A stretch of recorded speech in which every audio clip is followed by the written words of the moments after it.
Hello, ഇന്നൊരു ഉന്നക്കായിൻ്റെ റെസിപ്പിയാണ്. പെട്ടെന്ന് തന്നെ ഉണ്ടാക്കിയെടുക്കാൻ പറ്റിയ ഒരു അടിപൊളിയായിട്ടുള്ളൊരു സ്നാക്കാണ് ഈ ഉന്നക്കായി എന്ന് പറയുന്നത്. നമ്മളിപ്പോൾ പഴമെല്ലാം കിട്ടിക്കഴിഞ്ഞാൽ വേഗം പഴംപൊരിയെല്ലാം ഉണ്ടാക്കാനല്ലേ നോക്കുക.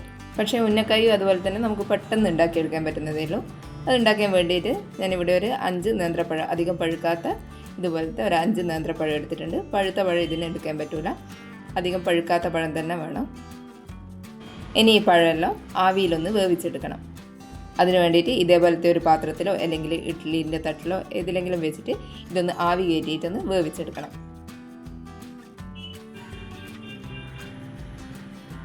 ഒരുപാട് സമയമൊന്നും വേവിച്ചെടുക്കണ്ട, കുറച്ച് സമയം വെച്ചാൽ തന്നെ ഇതൊന്ന് വെന്ത് കിട്ടും.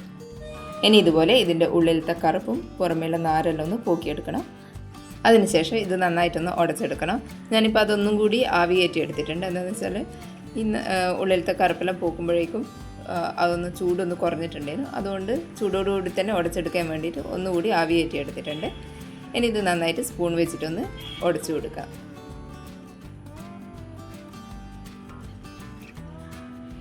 ഇതേപോലെ നന്നായിട്ടൊന്ന് ഉടച്ചതിന് ശേഷം ഇതൊന്ന് നമ്മൾ ചപ്പാത്തിക്കെല്ലാം കുഴക്കുന്ന മാതിരി ഒന്ന് കുഴച്ചിട്ട് അതിൻ്റെ കട്ടകളൊന്നും ഇല്ലാണ്ട് നന്നായിട്ടൊന്ന് കുഴച്ചെടുക്കുക. ഉന്നക്കായി ഉണ്ടാക്കാൻ വേണ്ടിയിട്ട് പഴം എടുക്കുമ്പോൾ എപ്പോഴും അധികം പഴുക്കാത്ത പഴം നോക്കിയിട്ട് വേണം എടുക്കാൻ വേണ്ടിയിട്ട്, അല്ലെങ്കിൽ ഇങ്ങനെ ഉരുട്ടിയെടുക്കാനൊന്നും പറ്റില്ല. വേവിച്ചെടുക്കുമ്പം തന്നെ നന്നായിട്ട് ഉടഞ്ഞു പോകും. അതുകൊണ്ട് അധികം പഴുക്കാത്ത പഴം നോക്കിയിട്ട് എടുക്കുക. ഇനി ഇതിൻ്റെ ഫില്ലിങ് തയ്യാറാക്കാൻ വേണ്ടിയിട്ട് ഒരു പാനിൽ കുറച്ച് നെയ്യ് ഒഴിച്ചു കൊടുക്കുന്നുണ്ട്.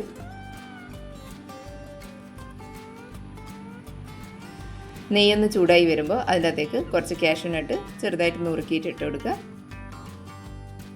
അതൊന്ന് മൂത്ത് വരുന്ന സമയത്ത് കുറച്ച് ഉണക്കമുന്തിരി കൂടി ചേർത്ത് കൊടുക്കുന്നുണ്ട്. ഇനി അതിലേക്ക് കുറച്ച് തേങ്ങ ചേർത്ത് കൊടുക്കുക. ഈ ഫില്ലിങ്ങിന് ആവശ്യമായിട്ടുള്ള 1 കപ്പിൽ തേങ്ങയാണ് ഞാനിപ്പോൾ എടുത്തിട്ടുള്ളത്. അതൊന്ന് നെയ്യിലൊന്ന് വഴറ്റിയെടുക്കണം. ലോ ഫ്ലെയിമിൽ വെച്ചിട്ട് ചെറുതായിട്ടൊന്ന് വഴറ്റിയെടുക്കുകയേ വേണ്ടൂ.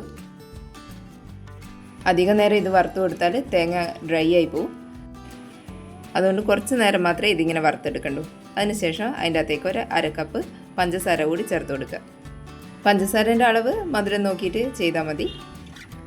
കൂടുതൽ വേണ്ടവർക്ക് കൂടുതലോ അല്ലെങ്കിൽ കുറച്ചാണെങ്കിൽ കുറച്ച് ചേർത്താൽ മതി. ഇനി ഇതൊന്ന് പഞ്ചസാര മെൽറ്റാകുന്ന വരെ വെക്കരുത്, പെട്ടെന്നൊന്ന് വഴറ്റിയെടുക്കുക. ഒന്ന് മിക്സ് ചെയ്തെടുത്താൽ മതി.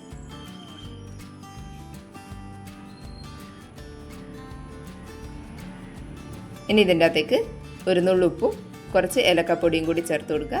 എന്നിട്ടൊന്ന് മിക്സ് ചെയ്തെടുക്കുക. ഇനി ഉന്നക്കായി ചെയ്തെടുക്കാൻ വേണ്ടിയിട്ട് നമ്മൾ കയ്യിൽ നന്നായിട്ട് നെയ്യ് പുരട്ടി കൊടുക്കുക, പഴം കയ്യിലൊട്ടി പിടിക്കാതിരിക്കാൻ വേണ്ടിയിട്ട്. ഇനി പഴത്തിൻ്റെ അകത്തുനിന്ന് കുറച്ചെടുത്തിട്ട് ഒന്ന് ചപ്പാത്തീൻ്റെ ഉരുളയാക്കുന്ന പോലെ ഉരുളയാക്കിയതിന് ശേഷം കൈപ്പത്തിയിൽ വെച്ചിട്ട് നന്നായിട്ടൊന്ന് പരത്തി കൊടുക്കുക. ഇനി അതിൻ്റെ അകത്തേക്ക് നമ്മൾ ഉണ്ടാക്കി വെച്ചിട്ടുള്ള ഫില്ലിങ് ചേർത്ത് കൊടുക്കുക. ഇനി ഈ പഴം ഇതുപോലെ ഒന്ന് മടക്കിയെടുക്കുക. ഫില്ലിംഗ് ഒന്ന് പുറത്തായി പോകാതെ നന്നായിട്ടൊന്ന് ഉരുട്ടിയെടുക്കണം. ഇനി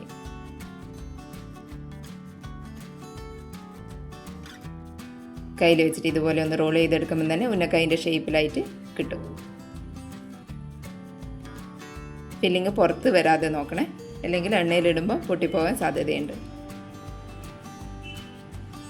ഇനിയെല്ലാം ഇതുപോലെ ചെയ്തെടുത്തതിന് ശേഷം ഒരു ചീനച്ചട്ടിയിൽ കുറച്ച് ഓയിൽ ചൂടാക്കാൻ വെച്ചിട്ടുണ്ട്. ഓയിൽ നന്നായിട്ട് ചൂടായി വരുമ്പോൾ നമ്മൾ ഉണ്ടാക്കി വെച്ചിട്ടുള്ള ഉന്നക്കായി ഇതിൻ്റെ അകത്തേക്ക് ഇട്ട് കൊടുക്കുക. ഇത് ഇട്ട് കൊടുത്തതിന് ശേഷം അപ്പോൾ തന്നെ ഇതൊന്ന് ഇളക്കി കൊടുക്കണം, അല്ലെങ്കിൽ ഇതൊന്ന് പഴമായതുകൊണ്ട് അടിക്ക് പിടിക്കാൻ സാധ്യതയുണ്ട്. അതുകൊണ്ട് ഒന്ന് ജസ്റ്റ് ഒന്ന് ഇളക്കിയിട്ട് കൊടുക്കുക. പിന്നെ ഓരോ വശം ഇങ്ങനെ തിരിച്ചിട്ട് കൊടുത്തിട്ട് അതിൻ്റെ ഒരു കളർ മാറി വരുന്ന സമയം വരെ ഇതൊന്ന് എണ്ണയിലിട്ടിട്ട് പൊരിച്ചെടുക്കാം. ഏകദേശം കളറെല്ലാം ഒന്ന് മാറിക്കഴിയുമ്പോൾ ഇതുപോലെ എണ്ണയുടെ അകത്തുനിന്ന് കോരി മാറ്റാം. നല്ല അടിപൊളിയായിട്ടുള്ള ഉന്നക്കായി റെഡി ആയിട്ടുണ്ട്. പഴംപൊരിയെല്ലാം ഉണ്ടാക്കുന്ന അതേ സമയം തന്നെ ഇങ്ങനെ ഉന്നക്കായും ചെയ്തെടുക്കാൻ വേണ്ടു. എല്ലാവരും ഒന്ന് ട്രൈ ചെയ്ത് നോക്കണേ. വീഡിയോ ഇഷ്ടപ്പെട്ടിട്ടുണ്ടെങ്കിൽ ഒന്ന് ലൈക്ക് ചെയ്ത് സബ്സ്ക്രൈബ് ചെയ്യണേ. താങ്ക്